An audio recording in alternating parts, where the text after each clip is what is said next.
പിതാവിൻ്റെയും പുത്രൻ്റെയും പരിശുദ്ധാത്മാവിൻ്റെയും നാമത്തിൽ ആമേൻ. ഞാൻ എൻ്റെ ഒരു പുതിയ ടോക്കിലോട്ട് കടക്കുകയാണ്.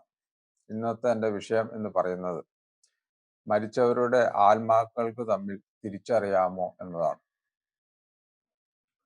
നമ്മെ വിട്ട് കടന്നു പോകുന്ന പ്രിയപ്പെട്ടവരെ കുറിച്ച് സ്വാഭാവികമായി ഉണ്ടാകുന്ന ഒരു ചോദ്യമാണ് മരിച്ചുപോയവരുടെ ആത്മാക്കളെ കണ്ടാൽ തമ്മിൽ തിരിച്ചറിയാമോ എന്നുള്ളത്. ഈ ഭൂമിയിൽ വെച്ച് മുഖപരിചയമുള്ളവരുടെ അതേ മുഖരൂപം അതിൻ്റെതായ നിലയിൽ ഉണ്ടായിരുന്നില്ലെങ്കിൽ തീർച്ചയായും തിരിച്ചറിയാൻ സാധിക്കുകയില്ല. മരണശേഷം ആത്മാക്കൾ ഓരോരുത്തരും ഓരോ വ്യക്തികളായി തന്നെ നിലനിൽക്കും എന്നാണ് ബൈബിൾ പറയുന്നത്. നമ്മെ വിട്ട് കടന്നു പോയിട്ടുള്ളവർ ആത്മലോകത്തിൽ ഇപ്പോഴും ജീവിക്കുന്നു എന്നതാണ് സത്യം.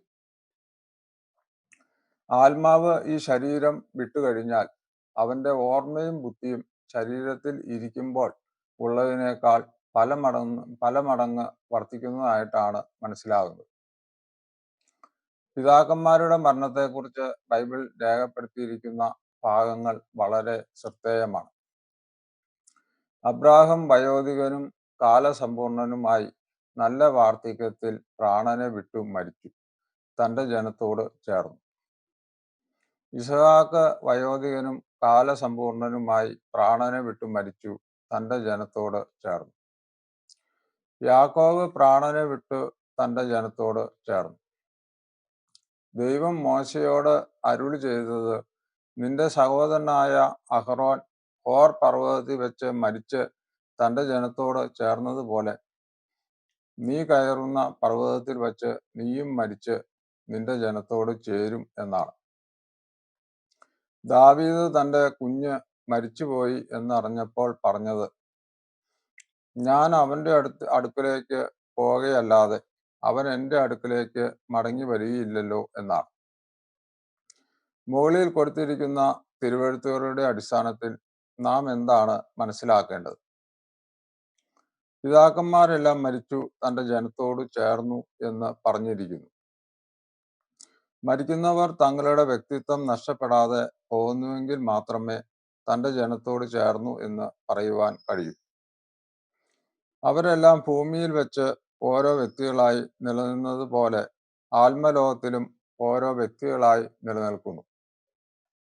അതിനാൽ മരണശേഷം പരസ്പരം തിരിച്ചറിയാവുന്ന ആത്മശരീരവും രൂപവുമായിരിക്കും ഓരോരുത്തർക്കും ഉള്ളത് എന്ന് ബൈബിൾ വളരെ വ്യക്തമായി പറയുന്നു. യേശു കർത്താവിൻ്റെ വാക്കുകൾ ഈ വിഷയത്തിൽ ശ്രദ്ധേയമാണ്. ഞാൻ നിങ്ങൾക്ക് സ്ഥലം ഒരുക്കുവാൻ പോകുന്നു. ഞാൻ പോയി നിങ്ങൾക്ക് സ്ഥലം ഒരുക്കിയാൽ ഞാൻ ഇരിക്കുന്ന ഇടത്ത് നിങ്ങളും ഇരിക്കേണ്ടതിന് പിന്നെയും വന്ന് നിങ്ങളെ എൻ്റെ അടുക്കൽ ചേർത്തുകൊള്ളു. യേശു കള്ളനോട് പറയുന്നുണ്ട്, ഇന്ന് നീ എന്നോട് കൂടെ പർദീസായിൽ ഇരിക്കും എന്ന് ഞാൻ സത്യമായി നിന്നോട് പറയുന്നു. കള്ളന് ഒരു വ്യക്തിയായിട്ട് കർത്താവിനോട് കൂടെ പർദീസയിൽ ഇരിക്കാൻ കഴിഞ്ഞു. യേശു പറയുന്ന ധനവാന്റെയും ലാസറിന്റെയും സംഭവത്തിൽ ഇത് കൂടുതൽ വ്യക്തമാകുന്നുണ്ട്.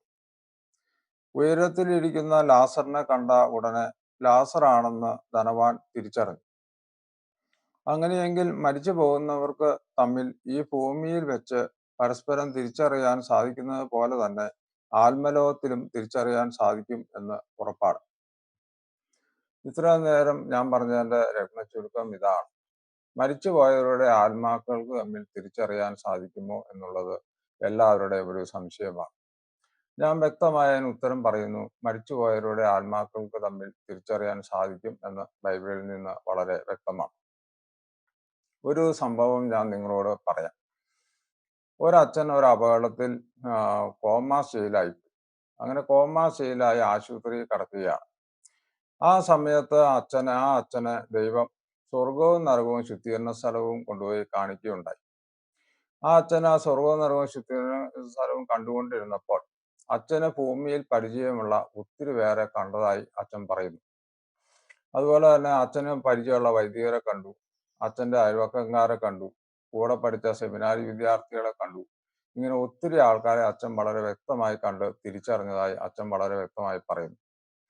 അപ്പൊ ഈ കോമാ സ്റ്റേജിലുള്ള ഈ സ്റ്റേജ് കഴിഞ്ഞിട്ട് അച്ഛൻ തിരിച്ച് ആരോഗ്യത്തിലോട്ട് ആശുപത്രിയിൽ നിന്ന് വന്നു കഴിഞ്ഞപ്പോൾ അച്ഛൻ പറഞ്ഞ സംഭവമാണ് ഞാൻ പറഞ്ഞത്. അപ്പൊ അച്ഛൻ കോമാ സ്റ്റേജ് കടന്നു കഴിഞ്ഞപ്പോൾ ദൈവം കൊണ്ടുപോയി സ്വർഗവും നരകവും ശുദ്ധീകരണ സ്ഥലം കാട്ടിയെന്നും അവിടെയുള്ള അച്ഛന് പരിചയമുള്ള എല്ലാവരെയും അച്ഛന് തിരിച്ചറിയാൻ സാധിച്ചുവെന്നും അച്ഛൻ വളരെ വ്യക്തമായി പറഞ്ഞു. ഈ അച്ഛൻ ഇപ്പോഴും ജീവിച്ചിരിക്കുന്ന അച്ഛനാണ്. അതുകൊണ്ട് നമുക്കൊരു സംശയമില്ലാതെ പറയാം, മരിച്ചുപോയവരുടെ ആത്മാക്കൾക്ക് ഈ ഭൂമിയിലുള്ളവരുടെ തന്നെ അതേ മോച്ചായാണ് മരണശേഷവും ഉള്ളത് എന്ന് വളരെ വ്യക്തമാണ്. അതുപോലെ തന്നെ ഒത്തിരി വിശുദ്ധന്മാരെ ജീവിച്ചിരിക്കുമ്പോൾ തന്നെ ദൈവം സ്വർഗവും നരകവും ശുദ്ധീകരണ സ്ഥലവും കാട്ടിയിട്ടുണ്ട്. അവരും വളരെ വ്യക്തമായി പറയുന്നുണ്ട്, അവർക്ക് പരിചയമുള്ള ഒത്തിരി പേരെ അവിടെ കണ്ടു എന്ന് വളരെ വ്യക്തമായി പറയുന്നുണ്ട്. അപ്പൊ എന്തുകൊണ്ടാണ് ഈ വിശുദ്ധർക്ക് അവിടെയുള്ളവരെ കണ്ട് തിരിച്ചറിയാൻ സാധിച്ചത്? അതായത് മരണശേഷവും നമ്മുടെ ഈ ഭൂമിയിലുള്ള അതേ മോച്ചായ തന്നെയാണ് നമുക്ക് ഉള്ളത് എന്ന് വളരെ വ്യക്തമാണ്. അതുകൊണ്ട് ഇതിന് ബൈബിൾ അടിസ്ഥാനമുണ്ട്. ബൈബിൾ വളരെ വ്യക്തമായി നമ്മെ പഠിപ്പിക്കുന്നു, മരണശേഷവും മരിച്ചവരുടെ ആത്മാക്കൾക്ക് തമ്മിൽ തിരിച്ചറിയാൻ സാധിക്കും എന്ന് വളരെ വ്യക്തമാണ്. ഇന്നത്തെ എൻ്റെ ടോക്ക് നിങ്ങൾക്ക് ഇഷ്ടപ്പെട്ടെങ്കിൽ നിങ്ങൾ സബ്സ്ക്രൈബ് ചെയ്യുക, ലൈക്ക് ചെയ്യുക. കൂടുതൽ കാര്യങ്ങൾ ഞാൻ എൻ്റെ അടുത്ത ടോക്കിൽ പറഞ്ഞുകൊള്ളാം. നിങ്ങൾക്ക് ഏവർക്കും എൻ്റെ ഹൃദയം നിറഞ്ഞ നന്ദി, നമസ്കാരം.